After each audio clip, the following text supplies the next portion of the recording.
Hey everyone, thanks for joining. This is Phil with Foundation Wealth Planning, and today I want to talk about a concept called stewardship. Uh, it's a principle that you can live your life by, and I would argue that you should live your life by. But uh, what I want to into today is what is stewardship, and what are some different ways that we can try to follow that principle.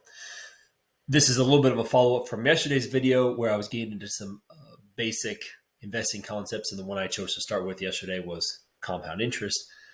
This one, again, is kind of a baseline introductory to some biblical finance principles. We're going to start with stewardship, and there are a lot of branches that come off of that and how we live our lives this way. But in short, stewardship is the idea that God owns it all. Now, I'm going to read a passage from the Bible. This comes from First Chronicles. It's chapter 29, verse 11 and 12. Okay. It says, "Yours, O Lord, is the greatness and the power and the glory and the victory and the majesty. For all that is in the heavens and in the earth is yours. Yours is the kingdom. O Lord, you are exalted as head above. Both riches and honor come from you, and you rule over. In the hand of the power and the might, and in the hand it is to make great and to give strength to all."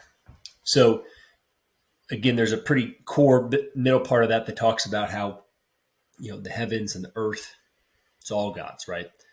So we come into this world with nothing. We leave with nothing. While we're here, we need to be managing our money the best we can, for God. Now, it's different than any sort of communist principle where it's kind of the communities of the states, right? Private property is certainly a Christian virtue, and St. Thomas Aquinas has talked a lot about that. The church has upheld that. So we certainly have private property rights while we're here, but as we're managing that private property, how are we living and having God at the center of that, right? So when we're talking about how we live out that stewardship, there's a few things that come to mind. There's a few principles that we're going to run through. There's more. These are kind of the fundamental ones. One, spend less than you earn, right? Spend less than you bring home in income. That's step one. Two, avoid the use of debt. Now, this one's going to get some people a little bit upset. We'll talk more about this in future videos, but ultimately, it's pretty clear that the Bible doesn't speak too highly of debt, right? Number three, save money. And, that's certainly saving in various accounts, investing in certain accounts. And again, there's more we'll discuss on that in the future. And last, but absolutely not least, most importantly, is give generously, right? We'd be generous with what we've been blessed with.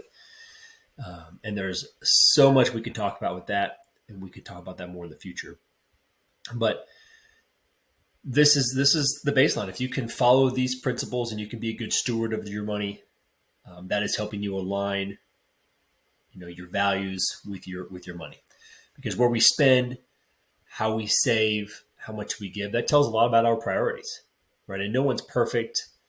And ultimately, a lot of this probably just comes down to not living intentionally and not really paying attention.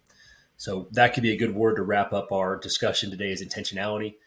So be intentional with how you're handling your money, where you're spending your money, and that'll get you on a good path. So if you have questions on that or you want to have some help with that, please reach out. We'd love to help. Otherwise, thanks for stopping by today, and God bless.